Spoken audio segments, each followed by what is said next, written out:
Welcome to tonight's presentation on AI. My name is Bill Lucas, and I hope that when we are done with our presentation tonight, you can say WTF. Wow, that's fun. I want you to be able to just enjoy and embrace the fun and the creative expression that these tools bring to our everyday lives. So, how did this come to be? Like, why am I standing here in front of you? I was going to watch a Buffalo Bills playoff game. I'm a Steelers fan, and the Steelers were eliminated from the playoffs, and I was going to sit at a friend's camp. We had all this food, and we were going to watch the Buffalo Bills play the game. Well, that was going to be based on streaming it on Paramount.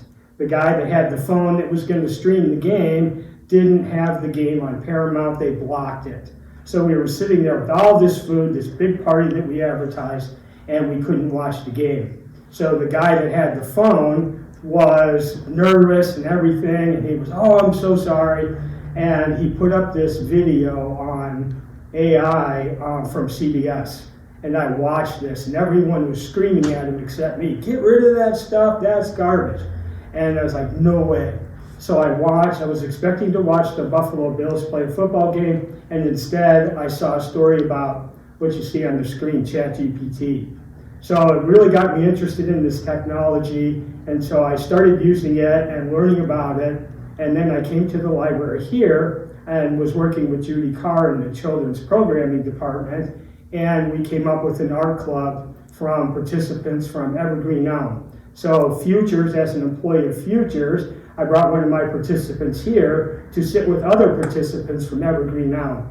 What these two agencies are, they work with the disabled community, either intellectually or physically disabled or both, and they've come here to enjoy the experience of AI technology, specifically this one that you see here, ChatGPT, and also another one called Midjourney. And their response to this was absolutely 100% overwhelming. So, what do you mean, what did they experience? What are you talking about? Well, what I'm talking about is this. This is a website that I started, a Facebook page that I started called Code Tellers. And Code Tellers is brand new. This is the launch of showing this to anyone, where we're going to be showcasing the benefits and outcomes of using these technologies. So on here, we created the very first content for that group. And that content was this.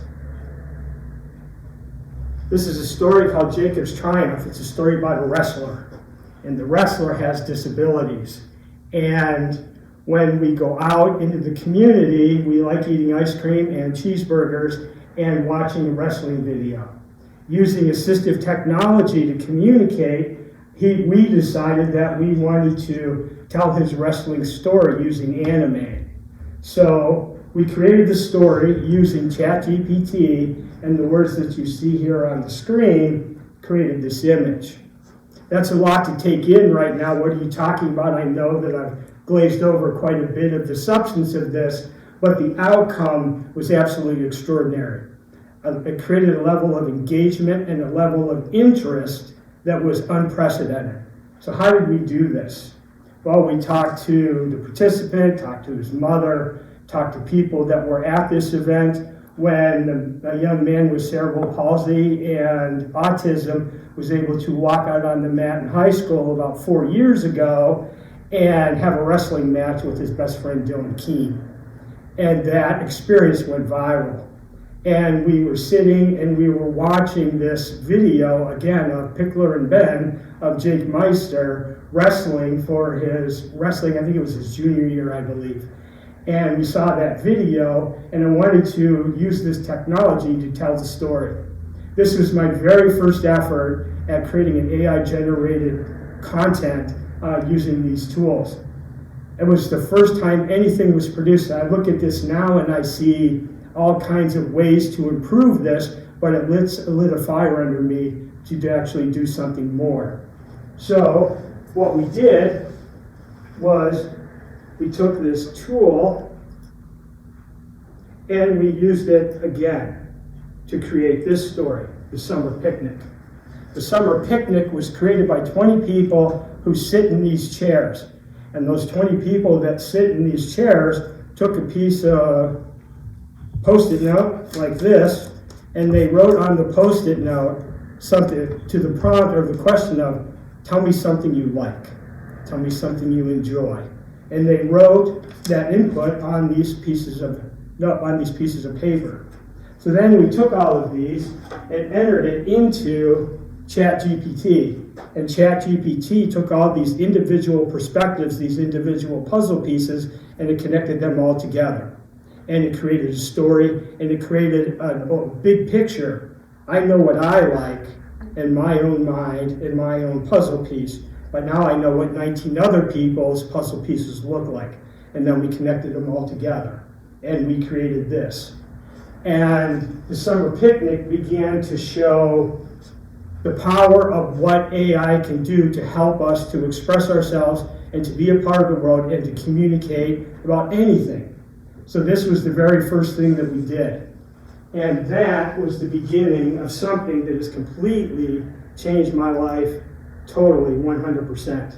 So we created that, and then after that, it just became something truly exciting and truly phenomenal for me. So what I'd like to do, rather than just talk about stuff that we did in the past, I would like you to share in the experience of what it's like to actually use these tools and create something. And we were talking earlier about this, and we asked ChatGPT to create 10 made-up words. So with no other prompts and anything else, ChatGPT created these 10 words with definitions. So I'll just pick one. I'll pick number 1. And we'll take number 1, flombenex, which is a noun. So I'm going to grab this flombenex and put it into this program. This program is called Midjourney. And Midjourney is literally text to image. Text meaning I write words. The word that I wrote was flombenex. I enter flombenex, and in some amount of time, this program is going to give me an image of what flombenex looks like. Explaining the model, these are large language models. They learn on the content of the internet. So the sum of what's on the internet in written word and visual imagery is memorized and learned by these models. So based on what it can do to anticipate what a flombenex, what you just saw there is an example of the safety features that are a part of this.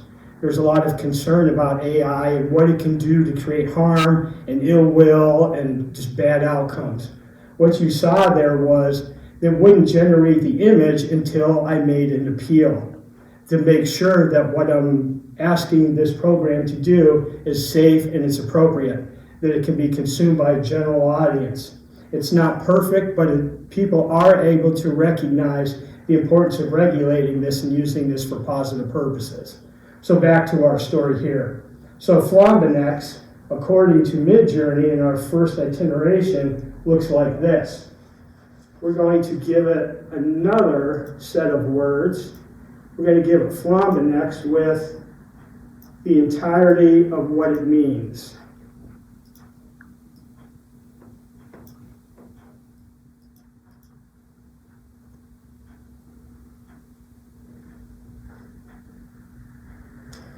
So now it's got the definition of flombenex to add to this. So here's our first with just the word. Here's our 4 initial images.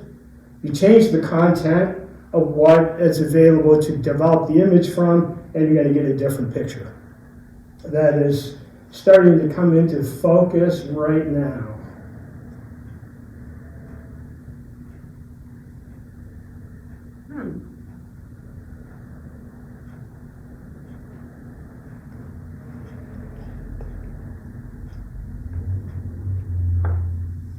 And there you have it.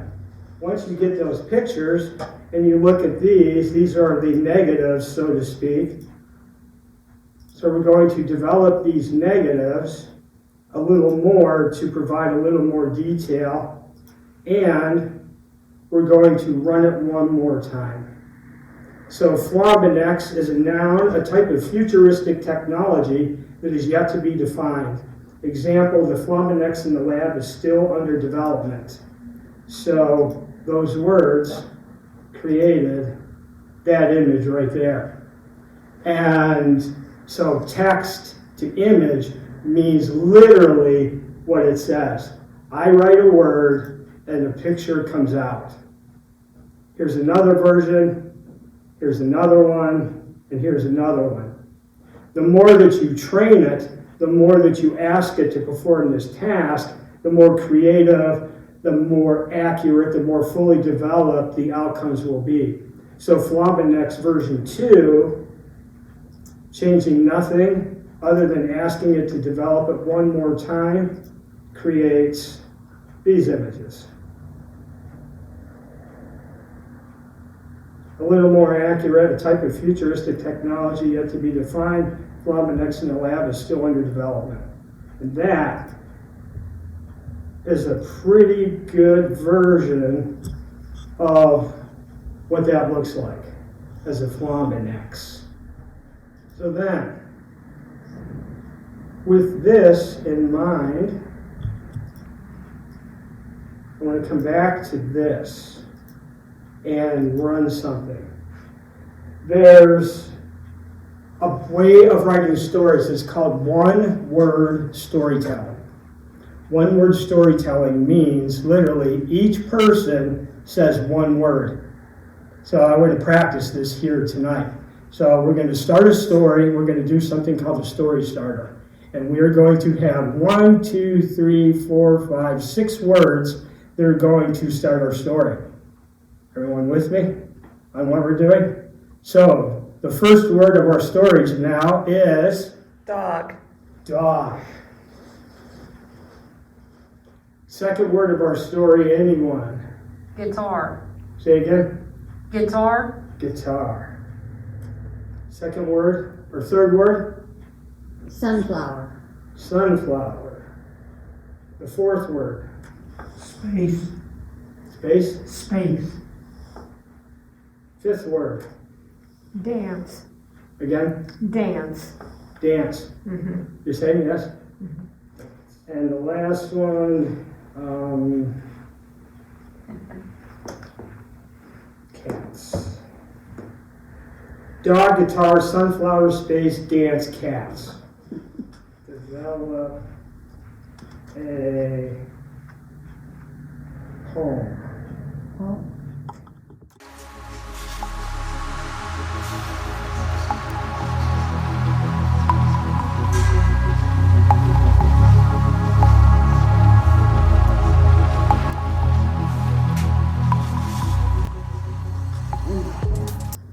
Okay, so here's our poem. The words dog, guitar, sunflower, space, dance, and cats. Created in the garden where the sunflowers dance beneath the sky of infinite expanse. There a dog with a guitar in his hands, paws strumming chords from foreign lands. So we have our first verse of our poem. I like this personally.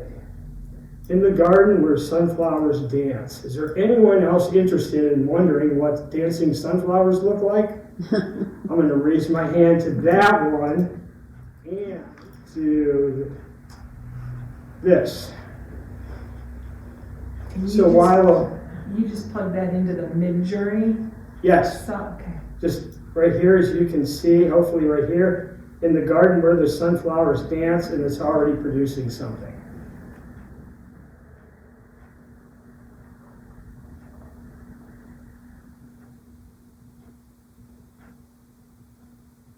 So now we have 4 images of in the garden where sunflowers dance, and that we can choose from. For the sake of moving along, I'm not going to develop any more, and we'll just keep reading. Bathing in the sunlight's warm embrace, the sunflowers sway with effortless grace. They stand tall, heads held high in the race against the cosmos, the timeless space. Is there a phrase in there anyone is particularly drawn to in that second stanza? I like the last one sentence. The last one? Against the cosmos, the timeless space. So now we take that and drop it into here. So what we're doing here is you can see how that first or the second one, the summer picnic, was created. When I was talking about we're not using post-it notes and we're just communicating verbally, but where we take individual puzzle pieces, individual ideas and concepts and words, and then they become unified. As a way of self-expression, this eliminates a lot of barriers to communication, and it really enhances people's ability to be more expressive and more included in the world that we live in. So now we have 4 images of against the cosmos, the timeless space. So now we have 1. I'll just put them all up and then we'll look at them again. And then browser 2.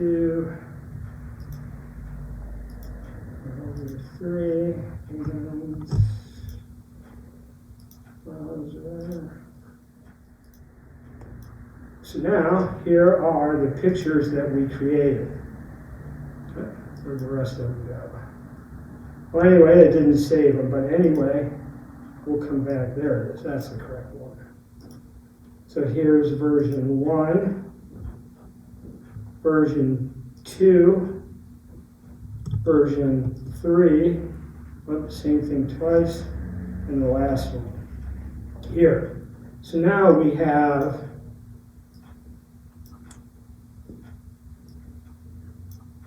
two verses with images. Here's the third. The guitar hums a rhythmic, The guitar hums a rhythm divine, an ethereal ballad, a celestial sign. Each note a star that begins to shine in a symphony that transcends time. Anything in that verse that anyone wants to see as an image? A symphony that transcends time. A symphony that transcends time.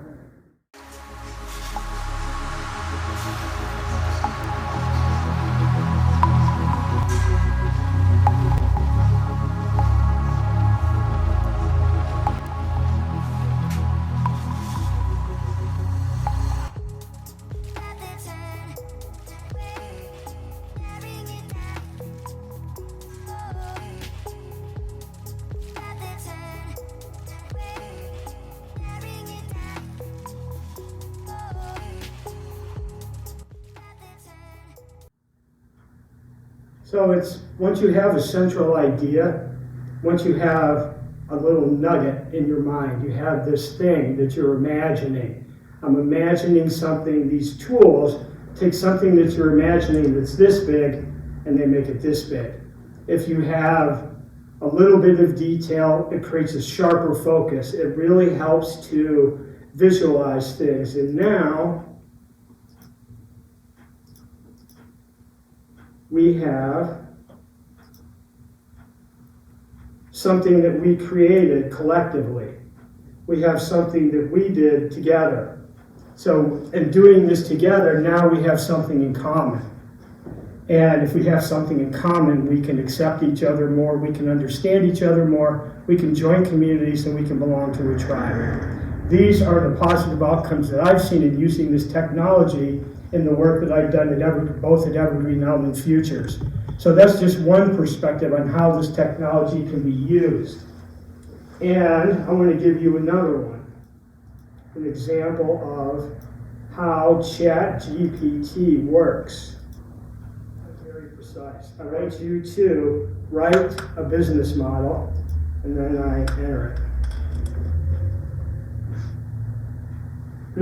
More technology. How about Chat GPT and Mid Journey?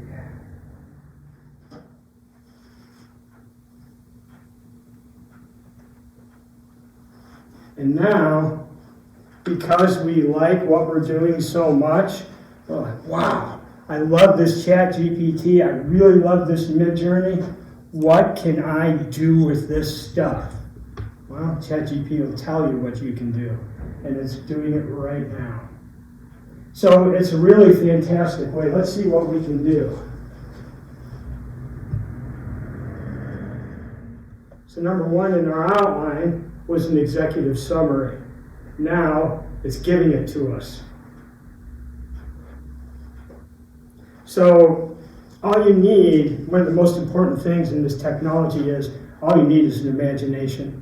All you really need to do is just imagine something and have an idea, and this technology will help you to flesh it out. It'll help you to develop it and see it more fully. That is the main goal of this presentation for tonight.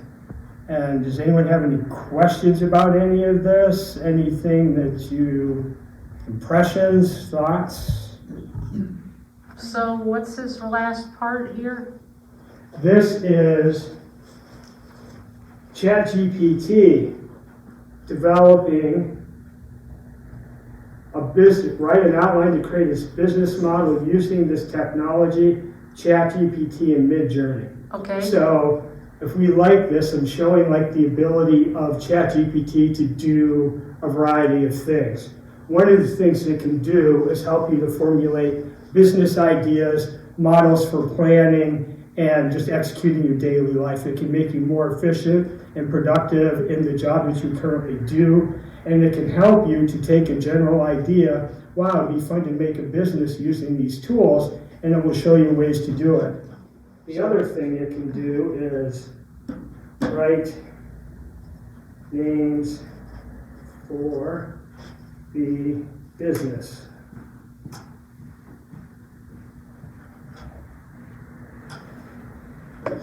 And it'll even tell you what you can call it. Can I ask a question?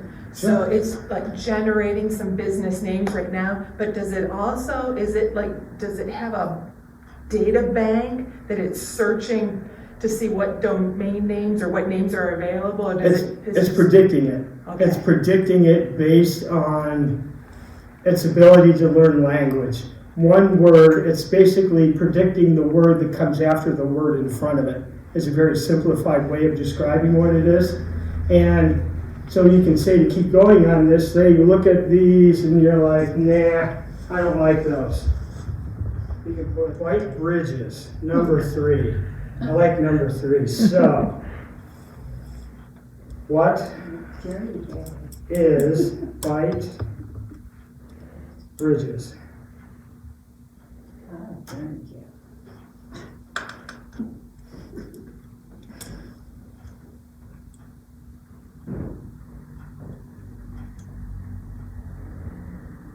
So now I told you what the name of your business is.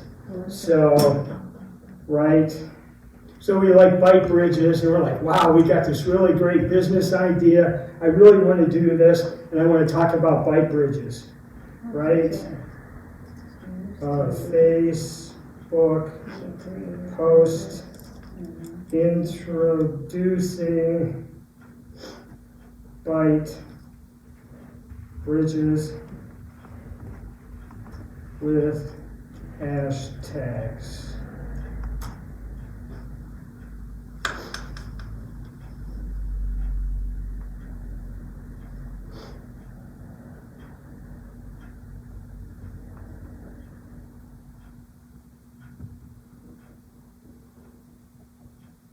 So there's our bike bridges. Wow, we look at that, hey, that's pretty cool. Rewrite with emojis.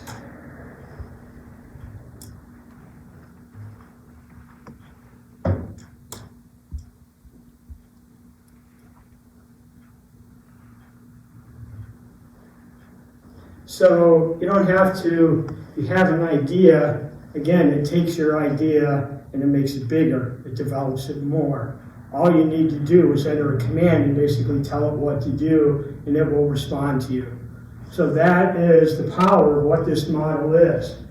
Say, switching gears again, trying to give you a variety of scenarios. where this can apply. We'll switch gears again and say start a chat with me.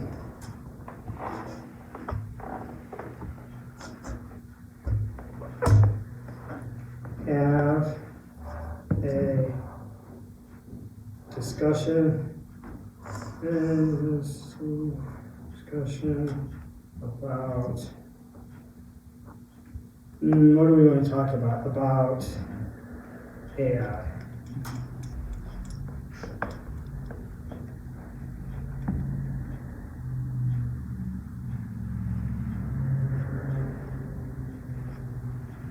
And number 4, chat with me about 4.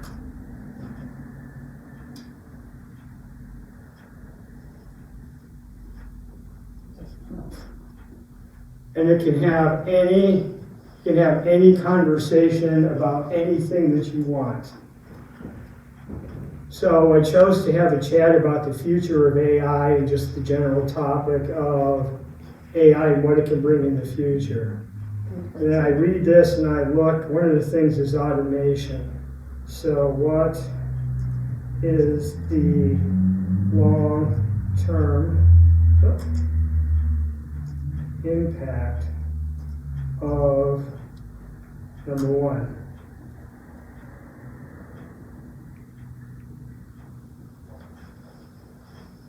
So it responds to and it can actually have literal conversations, like it can mimic human conversations.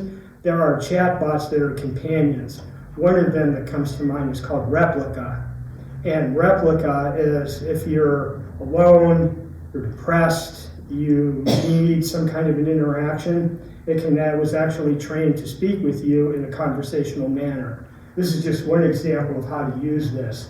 So these are a few of the ways that these tools enhance our lives that we can use to communicate, create content, run businesses, and basically anything else you can imagine.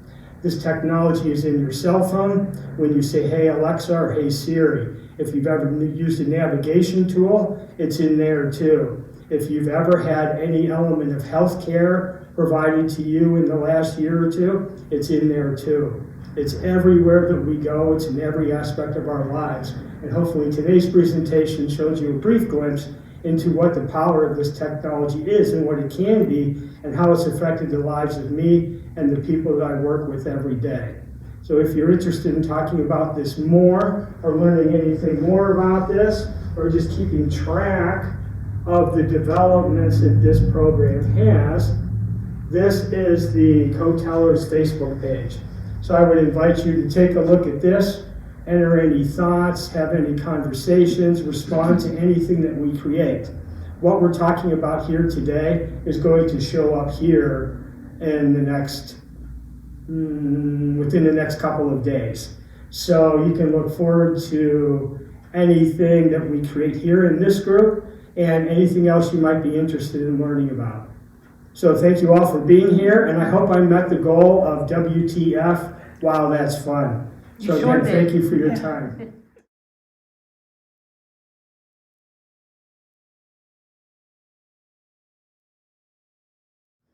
Now I'm telling you what the president said. And I can find and create something called a deep fake. And a deep fake image is if you have a source image, like there was one of the Pope, and the Pope was in a puffer jacket. It was a white puffer jacket. That's a deep fake. It's not real. It was generated using this technology. So you can also, using this technology, mirror somebody else's voice. So you can create content, get a sample of somebody else's voice, train not this specifically, but you can learn that and have that voice read whatever you generate. That's an example of, the power for this to be used in inappropriate ways. Yeah. Where do you generate someone's voice? I've seen, I want to say Hugging Space Okay. might have it. But I would have to follow up with that and put something up on the Code Teller site. I haven't used it specifically. There's Matt Wolf, if you watch YouTube videos, Wolf, I think it's WOLFE, has quite an informative, it's weekly, he puts up 2 or 3 videos per week, and one of the recent ones that he's done address that technology in there. Okay, So I would say point to that, or give me a few days to put something up on Code Tellers that you could actually reference. okay, So when you look at, I have an agenda, whatever my perspective is, as someone in politics or anyone in general. Here's my agenda. I'm for this. I'm against this. I want this. This is good. This is bad. I can create content that will tell you from any perspective I want. If I think this person's a good politician and they should be the one, I can write anything that I want to support that position. If you're running against me, I can use this technology to paint you in a bad, disparaging light by creating deepfakes. I don't want to actually do that because, it's like, yeah. I need to ask a question. So I do not have a tech background. I'm not a hacker. I don't write code. If somebody were to use this for a nefarious purpose and put something out there that looked like, the Pope said blah, blah, blah, and had an image of him saying blah, blah, blah, is there a way that it could be proven that he did not? Yes, correct. But the problem is, even though there are checkers, like you can run, I don't have a name, but there are text checkers where you can put it through and you can check and see if it was generated by ChatGPT or any one of these other AI technologies. So, but then you have to take the time and effort to do that. But I'm not going to do that. If I'm a consumer of whatever the political message is and I hear that, I'm not going to fact check because it already created an emotion in my brain. I already responded to it and either validated a point that I wanted or said why something was bad. So that's one example of how it can be used to, negatively impact outcomes. well, that's why people need to do the research. Yeah, like when you look at politics and things, because that's just, or the state of the world around climate change or things. This creates powerful emotions. It creates something, and you can automate this process to do anything you want. I could, in the probably span of 2 hours, create 15 posts about a political position that I have or something that I want to reinforce. It doesn't take a lot. All I have to do is basically tell it what to do.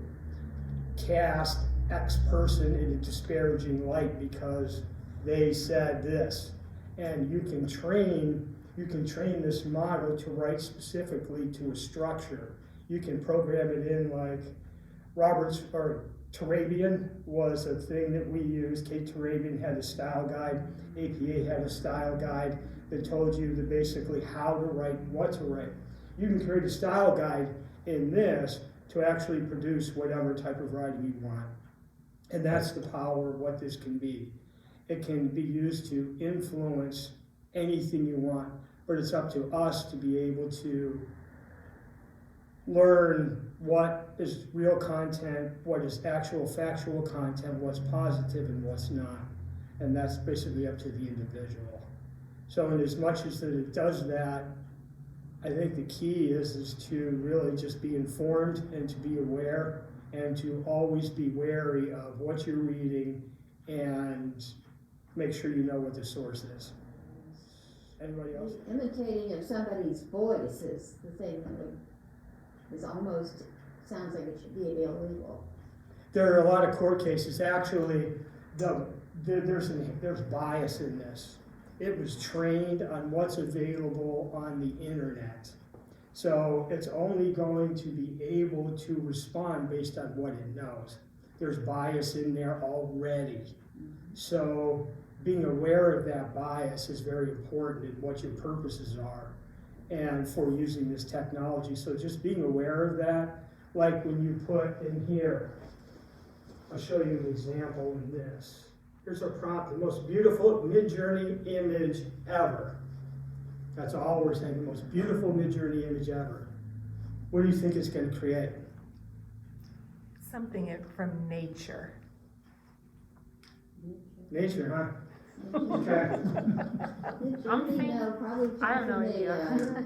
space travel type Okay. stories. Futuristic maybe? Probably. Good guesses, but you're all wrong.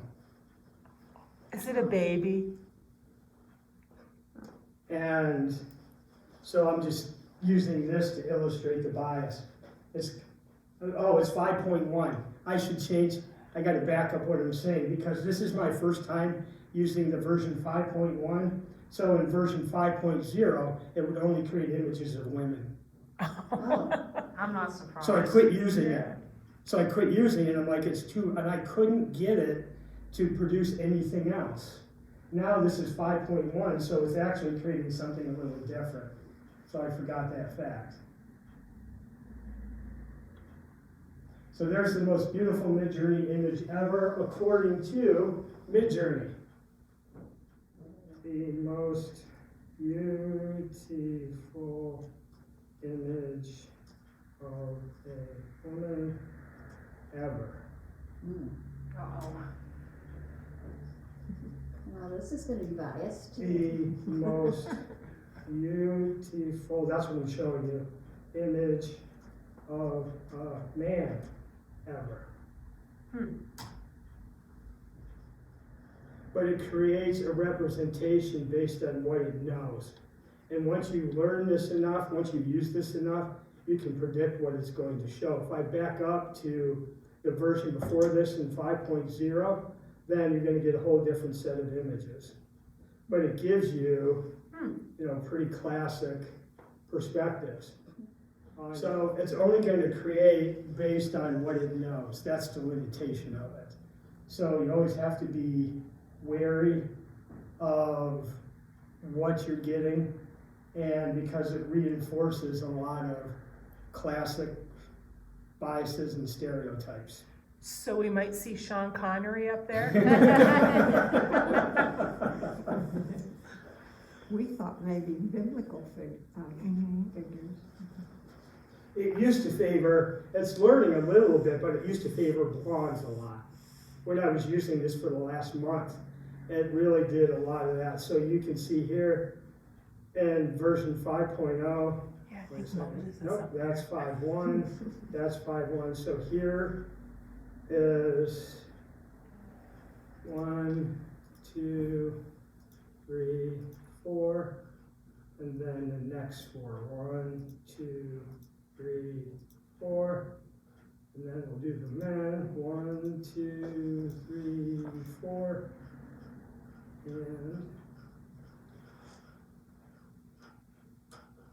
it hasn't created the other one yet. So you can see there's a lot of differences in different versions, different programs, create different outcomes. And you can see here in the latest version, this is a lot different than this. Very important. So for the men, there's this, and not quite Sean Connery, needs a haircut, and the other ones are taking a while. Can you scroll down to that, right there? This one. Not quite, but do you know Hosier, the Irish? The singer? Yeah. Yeah, a little bit. Yeah, do you see it a little I bit? can see the resemblance a Yeah. little. I see the Passion of the Christ in that one, Absolutely, yeah. if you've ever seen that one. But all of these characters they came up with are Caucasian, Yes. Yes. so that's why it's biased. It is. That's inherent in this. So you always have to be aware. That's what I'm trying to illustrate, is the obvious inherent bias. This is just the obvious stuff. So when you're using this, and I'm shaping people's thoughts and opinions, say I'm a political strategist, and I'm trying to shape opinions of things, I can use these tools to really refine the message that I want to send, either supporting or disparaging myself or my opponent. So that's an example, like I say, an example of the bias that's a part of all of this technology. But on the other hand, say I'm having a hard time, I'm autistic, say I'm autistic, and I take in all this information from everywhere all at once, and it's, and I have a hard time filtering and understanding things. I can put a facial expression of fear.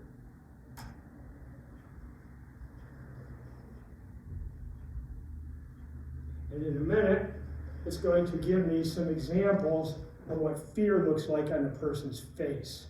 So in as much as it can create distorted perceptions and bias, it can also be used to plan and predict what someone is saying based on what this shows me a facial expression of fear looks like.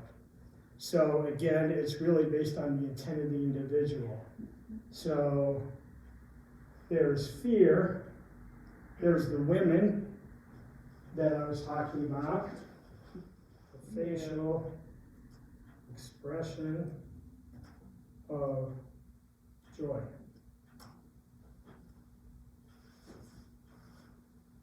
Because fear and joy are going to be sort of similar.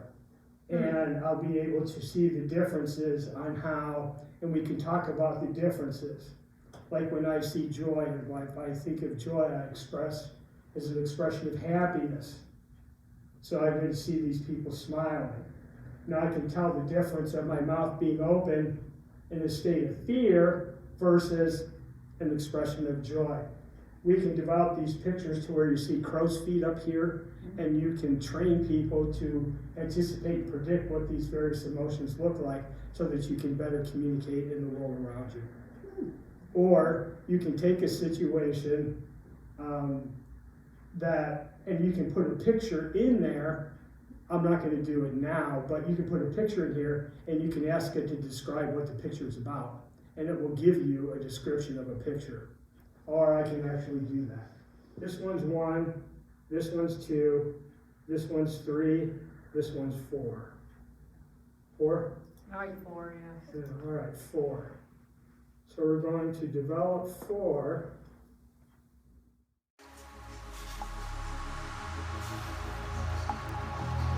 Copy that. And then we're going to ask it to describe. Then we're going to ask it to describe that picture. Okay, so we've made that picture of an expression of joy. Midjourney is telling us a girl is laughing with her eyes closed in the style of photorealistic fantasies, 8K resolution, Creative Commons attribution, minimal retouching. It's giving you all of the elements that it sees in this picture that created it. And the second one, young woman has a big laugh on her face in the style of Joel Robinson, and it gives all these criteria of this picture. So if I see something and I don't understand what it is, if I see a picture and I want to recreate it, if I drop it into this describe feature here, then it gives me all of this understanding of what this picture represents. So, and these are just really scratching the very beginning of the surface on what all of this represents and what you can do. Oh, wow. Yeah, there's really a lot to it. There's quite a bit to it, and it's powerful, it's humbling. What used to take me, I used to teach a long time ago, and what used to take me hours and hours and hours to create lesson plans, ideas, and teaching models, and how am I going to do all these things now? Is there. And there are a lot of implications for, especially on law and medicine. Not this, I should put this up, because we're not talking about Midjourney, we're talking about ChatGPT. This tool right here, ChatGPT, is more effective at diagnosing medical conditions than people are. This has a higher success rate at accurate diagnostics than people. This took an MD licensing exam and passed. This took the bar exam and passed. This thing has the intellect of a doctor, a lawyer, of anything you tell it to be. One of the things for me in teaching that made it very fun and very successful was firsthand account of experience. The more you can be immersed in something, the more you can experience something from an inside view, the better you will be able to interpret it and give it personal meaning and relevance. So if you want to learn about what it's like to be an astronaut who's gone to the moon and the International Space Station, right there's the answer if you're talking to an 8th grade audience. So it has a powerful ability to facilitate learning in many different ways. You say you want to know about the biodiversity in Brazil, ask it and it'll tell you. Yes. So when you have a hard time getting a guest speaker to come into your classroom, you just bring in. That's amazing. Yes. So it's a pretty amazing tool. Yes. Any other thoughts, questions? Anything you want to see this do? It's a mechanic and I have something wrong with my car. Can it?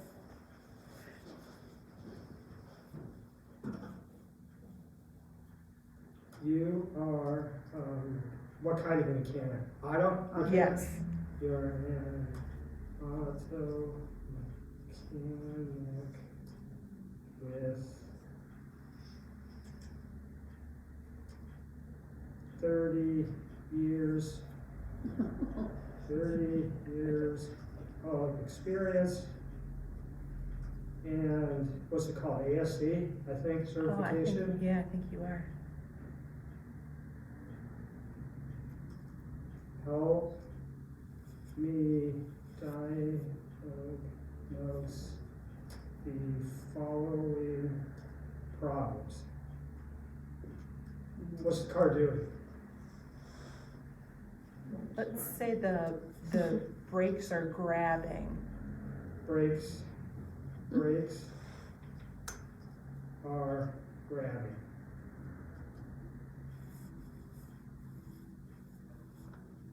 The brakes are grabbing.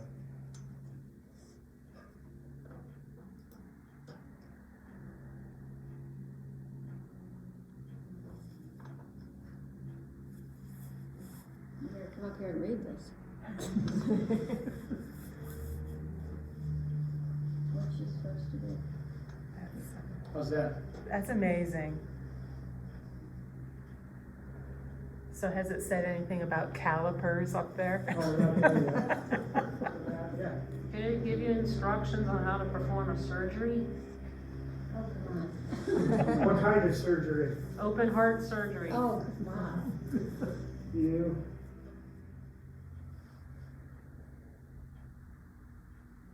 So imagine if you had something like that on your smartphone. You're out hiking the Adirondacks and somebody got injured and you could just put in first aid Mm-hmm. and get accurate Mm-hmm. treatments to get Yes. your pal off the mountain. Yes, you can. That's something. And you can even install this locally. Like say you were in a place where you had zero reception at all. There was 0 bars. This can be installed on your phone. This is working off the internet now and it's going to a remote server somewhere far away from here. These models can now be, it takes a bit of effort, but they can be programmed into your phone or your device where you're doing it locally. And that's another big step. That's a huge thing. So anyway, there it is. So how did we do on our describing our surgical process? Do we want to know anything else about our surgical process? Maybe. I'm having this open heart surgery and I type all this stuff and I'm going, Yeah. what's going to happen to me? This is what's going to happen to you. So that you can predict and know what to plan for. Maybe you'll need support. Maybe you'll be off of your feet for 3 months and you don't know that, but you know that now. Maybe there are things or roles that would really be a positive tool for development of supports development of understanding of what you're going to experience, and it may be able to give you the jump on what you can do to make this something more successful. So there's ChatGPT's version of what it means for a patient to follow medical advice. Now it can give you the opportunity to have interactions with medical providers. It can give you the opportunity to anticipate, ask informed questions based on the information that you're given here. Is it specific in medical advice? Absolutely not. You know, it's not prescribed to you clinically, but it's a good framework for what you can anticipate that you would be experiencing. This is a subscription program, and there are free ones that are available. Do you know much about search engines? If I say Bing, do you know what I'm talking about? Yeah. So Bing has a smaller version of this integrated into it, effective today. So I believe I'm not sure if you would need, whatever you can get Bing on, it shows up. So now here it is in the new Bing. So you can ask me anything. What I was showing you is you have to pay for it. It's a subscription. You can come to Bing. It's a browser. Describe the process of open heart surgery. So is this competing with ChatGPT? It is ChatGPT. Oh, it's the same, It is ChatGPT. okay. Microsoft has invested, I want to say like billions of dollars into developing this as a partnership. So they're partnered very heavily with OpenAI. OpenAI is a company that is independent of anyone else, but heavily funded through Microsoft, and to leverage these partnerships. NVIDIA makes GPUs, the piece of hardware in a computer that puts the image on the screen. That company, one of them is called NVIDIA. They're heavily invested in this technology. Elon Musk just bought tens of thousands of servers meant to develop this program, his own program further. This whole idea of AI was started, one of the original founders was Elon Musk. And so its growth is fueled by business competition. What we're talking about now, we could come back in a month and have another discussion, and I'll be talking about something totally different because of the rate with which this emerges. Basically, you can ask this program to write itself. This program can write computer code for you. So anyway, open heart surgery, here it is on Bing. And so you can get a version here. You can see it's a little less detailed, but it at least gives you a sample of what this technology can do. They have robots performing surgeries now? Yes. Oh my Yes. God, it's crazy. Absolutely. And I think the success rate is better than humans. Because if I stayed up too late, I got in an argument with my partner, I drank too much coffee, and I'm standing in there, all of these things are in my head. I have emotions. And where if you put a robot there, it's mirroring the intelligence of the human without the emotion. But if you get a short circuit or something, then, I don't know about that. But yeah, it's definitely, robots are performing very complex, very intricate surgeries now, as well or better than humans can. So this Bing, you can ask it to write a list of common questions about open heart surgery.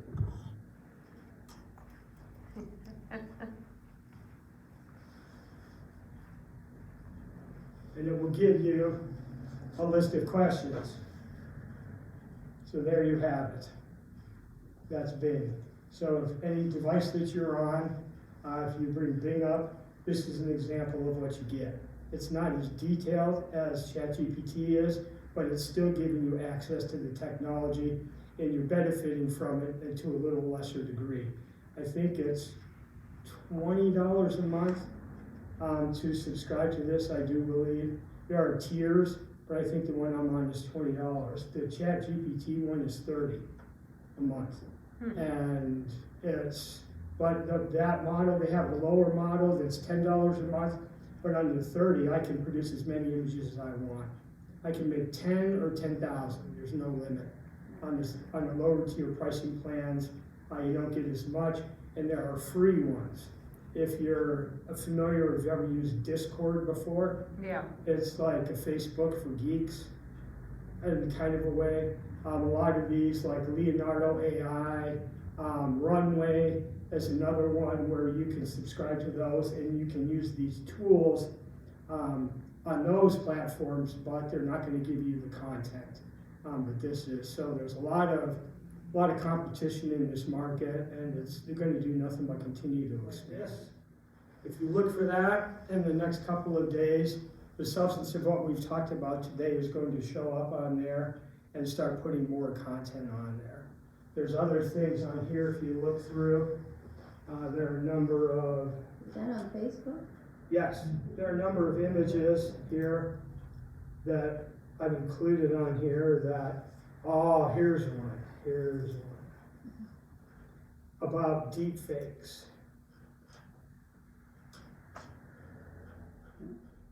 Right here.